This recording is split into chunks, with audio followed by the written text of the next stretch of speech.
Selamat pagi pemirsa, usai menyaksikan beragam informasi dari Jawa Timur, kini saatnya saya Oke Risandi untuk kembali menyapa Anda dalam spesial report edisi hari ini, di mana kami akan membahas terkait dengan tarik ulur pengelolaan SMA SMK di Kota Surabaya.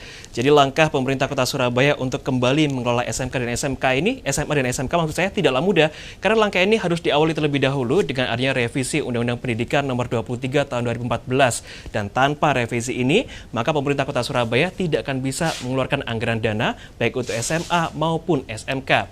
Dan untuk membahas tema tersebut, kami sudah menghadirkan dua narasumber yang ada di studio kami. Beliau adalah Bapak BF Sutadi selaku anggota DPRD Kota Surabaya dan juga Bapak Dr. Hufron SHMH selaku pakar hukum tata negara. Selamat pagi Bapak-bapak semua. Pagi. Terima kasih sudah mau hadir di studio kami hari ini. Pertama saya Pak Sutadi menilai bahwa sejak dikelola oleh Pemprov ini terjadi kemunduran. Nah, apakah memang untuk bisa kembali mengelola SMA SMK ini, padahal sebelumnya di 2017 Hakim Konstitusi sudah menetapkan bahwa 19 Juli 2017 ini permintaan pemohon ditolak. Nah, apakah bisa kembali dikelola untuk pemerintah Kota Surabaya, ya, Pak Ufron? Saya pertama ingin mengatakan bahwa sayang sebenarnya Mahkamah Konstitusi itu membuat keputusan yang menurut saya tidak wise ya. Oke. Jadi mestinya di satu sisi bahwa betul dialihkan itu menjadi kewenangan pemerintah pusat, yang kemudian itu oleh DPR RI ada open legal policy, itu boleh saja kemudian kewenangan dialihkan ke provinsi. Tetapi sesungguhnya tidak serta-merta bahwa daerah yang telah memiliki kemampuan untuk bisa menyelenggarakan tidak memiliki kewenangan lagi. Harusnya yang tepat adalah tidak perlu digeneralisir bagi daerah-daerah yang mampu untuk tidak memiliki kewenangan. Jadi secara umum tidak apa-apa bagi daerah-daerah yang ternyata tidak mampu, itu ada tetap kewenangan provinsi, tapi bagi daerah-daerah yang mampu menggratiskan tetap ada di wilayah kabupaten kota. Oke, berarti menurut Anda tidak bijak menetapkan kebijakan ini dikarenakan kebijakan ini tidak membiarkan pemerintah kabupaten kota yang dinilai mampu untuk mengelola SMA SMK sendiri? Betul, jadi menurut pasal 18A ayat 1 bahwa hubungan kewenangan pemerintah pusat, provinsi, kota, kabupaten itu harus memperhatikan kekhususan dan keanekaragaman daerah. Jadi saya ingin mengatakan bahwa keanekaragaman daerah di satu sisi memiliki kemampuan untuk mengelola pendidikan sampai SMK harusnya diberi wadah, tapi tidak serta-merta kemudian dipangkas. Karena apa? Karena proses transisi perpindahan berkaitan dengan tenaga manusianya, sumber dayanya, sumber dananya, sarana prasarananya, itu membutuhkan waktu dan itu bisa menimbulkan problematika menurut saya. Oke, baik. Pak Hufron, apakah selain mengajukan judicial review, tidak adakah usaha lain yang bisa dilakukan oleh Pemkot maupun DPRD untuk bisa menarik kembali pengelolaan SMA SMK? Kalau menurut saya tadi bukan menarik kembali, tetap provinsi memiliki kewenangan, tapi daerah yang mampu diberi kewenangan juga. Ada mekanisme yang bisa dilakukan, salah satunya melalui Perpu ya, peraturan pemerintah pengganti undang-undang. Tapi harus ada alasan yang disebut hal ikhwal, kegentingan yang memaksa. Tentu kalau ada daerah-daerah yang sama, memiliki kepentingan yang sama, dia bisa mengajukan presiden bahwa supaya pendidikan kita jauh akan lebih bagus. Kalau daerah-daerah yang sudah menyelenggarakan dan menyiapkan dana yang besar itu tetap diberi kewenangan. Yang kedua, kalau memang itu tidak bisa, ya tentu revisinya dengan perubahan undang-undang pemerintahan daerah kalau menurut saya. Perpu yang pernah saya baca di literasi lain, Pak Ufron mengatakan bahwa sebetulnya selain mengajukan revisi undang-undang, pemerintah Kota Surabaya bisa mengalokasikan dana melalui dana hibah. Apakah ini bisa dilakukan, Pak Ufron? Ya, tentu kalau hibah tetap bisa dilakukan, tapi kan aturannya menjadi beda.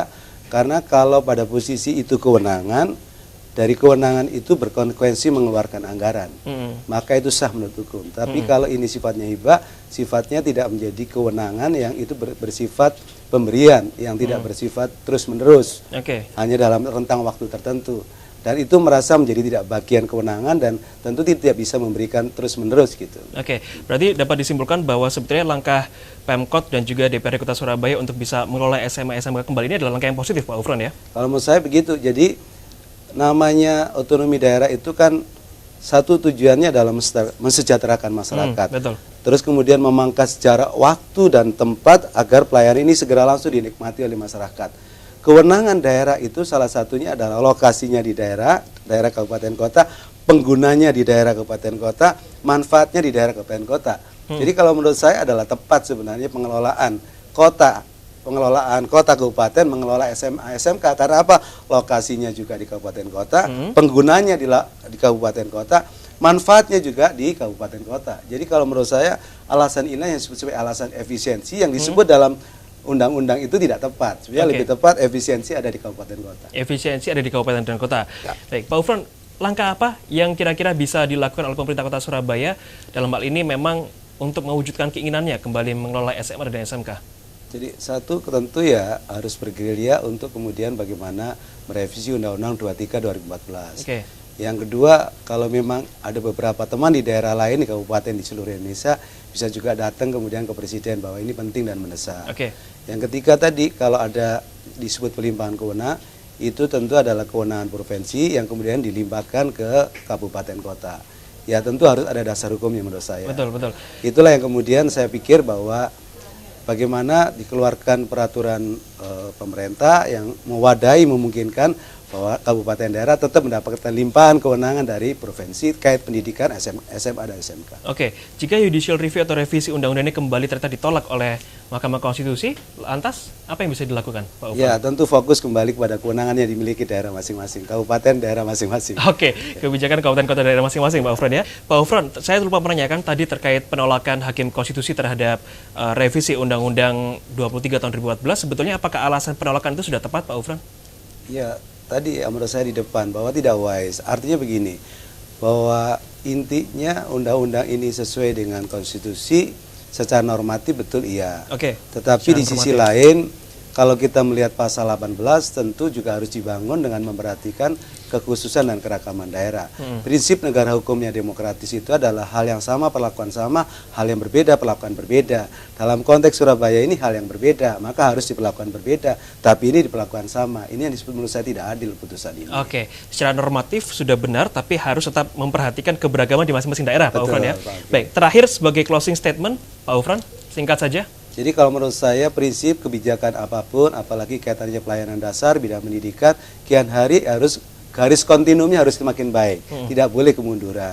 Karena tujuan otonomi daerah itu adalah memberikan pelayanan yang lebih dekat kepada masyarakat, mensejahterakan masyarakat. Kalau pendidikan ini tentunya ada memberikan pendidikan yang berkualitas, yang lebih baik, dan kalau bisa menggratiskan, baik di tingkat provinsi maupun di kota kabupaten. Terlepas kewenangan di kota, di kabupaten, atau provinsi, yang penting proses pembelajaran, outcome-nya tadi, outcome-nya jauh harus lebih bagus. Saya kira itu. Terima kasih Pak Stadi, Pak Ufron sudah hadir di studio kami. Dan pemirsa, kini saatnya saya Oke Irsandi mewakili kerabat kerja yang bertugas juga pamit undur diri. Terima kasih atas kebersamaan Anda. Sampai jumpa dan selamat melanjutkan aktivitas.